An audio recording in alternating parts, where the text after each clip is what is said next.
Good morning. Asidi ayu angan bagi walking dagi haurai gi vlog se akoi se kilometer 9 muk oi mare la pa se ngasidi jam sang na la akoi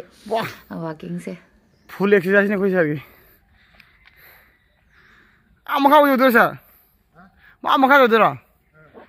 ngasidi yam sang na la chigi ching mathak mamang da khoine Durga Puja da khrom la pa mande do adu bawna yora se ne yorak pani mafam je phajadra as ayukini na fresh hawa dam nungai re mande do se le na handi mi me am tin mani na puja manung mamang Durga Puja da la ke bedo jam phajana ka phaudre mogi se mandop ka se am phajai jam chauna na na mi lang mare sit ching bagi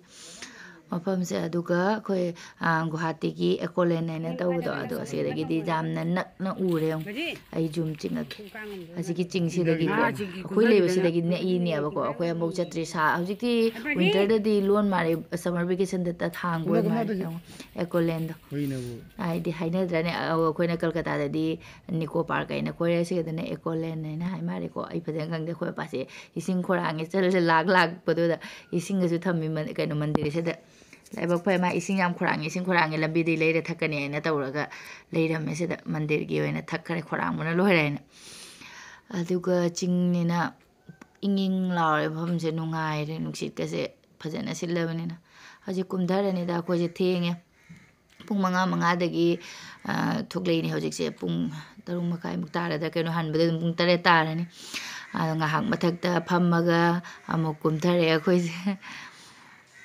mamang di si khuram lak pa matam do di ko si da idi si kaino se lambi si da pot myam julam mi do agarbati mumbati kari do ai manung da jam na video lorak tare wa ba kai ga ko Ganesh ki mandir do lorak ke tar ga lorak ta gi phone pu de ne khoi pa de ge ne loba adu so ni lambi hagi te khoi halani adu ga asa khoi hojik se phau kaino ne phau mayam chakhai le hoba ko kai doino khalaga khoi gi Samu angau achamu ai di aloi ba Samu ne adu mi myam se jingnari jong ne khai bi ra me kai phau mayam ama ne adu mi myam se jingni sai se dai chakhi boy mare labuk se da chakhara samna ne adu moi loi jingnari akoi su ngahak jing se ne jing ba u de da amta mi sing su labuk ta su leibu yaure adum lap nai na ching mani ai ne khali se mani ra natabra ine ne ahum mari chatpa u ye ne aduga walking day halak paga ngang ani chak la mena mapa na Maggie hobi khre khoi se yam na kuire Maggie ka cha da ba kuire ba yam kuire me ma du dumakta amoi su sum chaningak pangang sing jo hai te nong phado ni na du Maggie se lobi akoi mapa na thongbi grai na thabak loi salinge da tilhauga hapaga kamai na ani akoi nga ani khalai se amana mahi chaba amana mahi yaw ba chaningba amana kangna hora chaningba aduna mukta sing di hejal le duga mahi ngena khoi parugi kothok pirani paruna mahi yaw ba se chaningba ko juice oi bese aduga sonu na momo khrang launa chaningba aiga sonu gana ama khrang launa chaningba ko dry oina aduga juice oi bese na khoi mapa ga paruga na chamane parugi na mahi ngata loina kanthok pire aduga mahi se muk kanghalani aduga sidi hawbadi warpane ko khoi mahi kitang hapaga thongudana aidi hawba hele sina parugi kanghalle asonugi kanghalle sina parugi aduga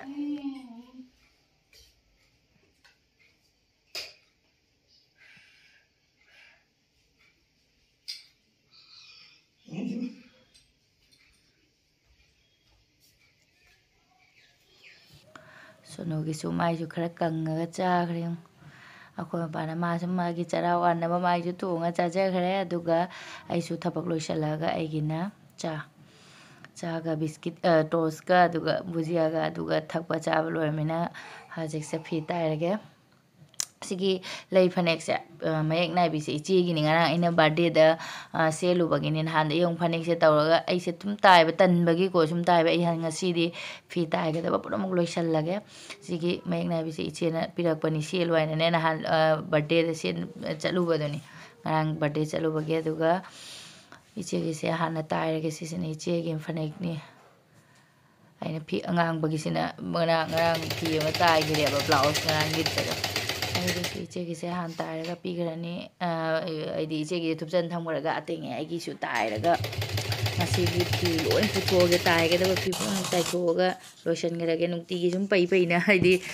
thamme dum ma pan da hapchan ga thamdre tai duri na tawraga ko indam tha je ma as thabak se yamna लोइसनदे दुम मतम जकी खंगौदबा थबकना लोइहौदबा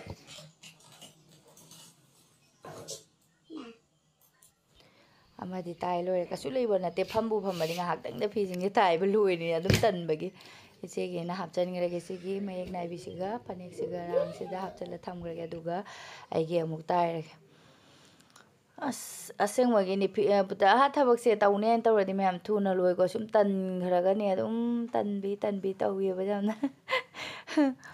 ऐसे ताइरगे गिसे ताइबसु लोइरे अदुगा ऐसे याम सेटनिंगे colour से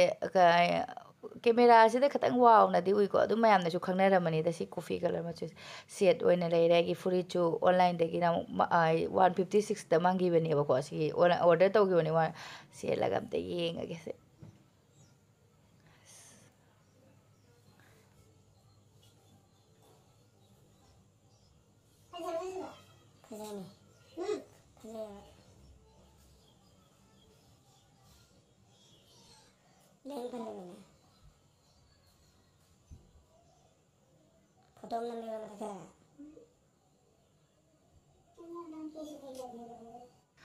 हजिक से मथक कारेने चाक थोंगमगा आंगांसिंगना मथक मोगी annual exhibition की सारिबदो मोगी कईम थोंबी खोपी तौद्रे सुम नमकीन गा ऑरेंज का पिजाबीरे से सेम मोइसे समझनबा ngamdरेबको मोइसे आदोइना खोय मपादा खतंग जाउबी हेल्प तौबियोना हाइबने नाइ सुतीसु लेबनेना अदो बिलन गा कामगा कोलागा मोइसे तौद्री लोइरगा येंगबिनारसे अदो जिगे सुम संदा तासले आंगांसिंग दो ट्यूशन ले एना चनाखरे आंगां मोइ मरीना सेमबनेबको अदो ngang क्या कुइना मतम चंगरे सुम अहन ओइदि ngahaktingda लोइगदबा अखोय अहन जाउबिबदसु अखोय मोइना सुम हाइजनबा हाइना सुम थादुकपनेबको अदो मोइसे कई नुमितोना सबमिट तौने हाइदोदि लोइसनदबा यारक्तरे अदोना आइना अखोय मपादा खितंग याउबिउ हाइबिना अदुसु सुम कलर उलर थाबा खोटपगिनेदा अदो अखोय तंगने नुफिसना मोमो पुलाय आंगांसिंगजे पिजनबा वारे ने अदुगा आंगांसिंग आइदि अतैदि लोइन चखरेदा सोनुगा परुगा नदगी मागिदि मचानि बामा खतंगनिना मोय मरी मोय हुम चाजरनी मोमो गसे खुचाव मनी अदुगा अहनगेना चा थक्से आइना इसे चा खरा संदादि होजि इंगामिना संदागी चा थकबगसे हाउर अखोय मरीगी चालो लगे मोय हुमदि अंगांग मोमोदा गाउजरी जं अदुगा सेना अखोय मरीगी चा मोय अनिदि चिनीगा मु याउदे मोय मते मनाव अमदि अदुगा फाइनल सिदा लेरे कलरगा मखादा थाबा लोरे अदुगा स्टेंजु लोरे अदुगा मोय सुमाइना से बलून हापिनेबको अखोय गा हार्ट चोंगबदो दुमाइना चोंगलिनेबा सेरेंसिना कामगने उद्र मारे वीडियो बदे नक्सलके मु पानी सुमाइना हार्ट से चोंगलिने लोइदि लोइसले ऐसे मदे लोइसले सेरेंस तो इसमें कलर करना था बाकी इसमें भी कलर करेगा।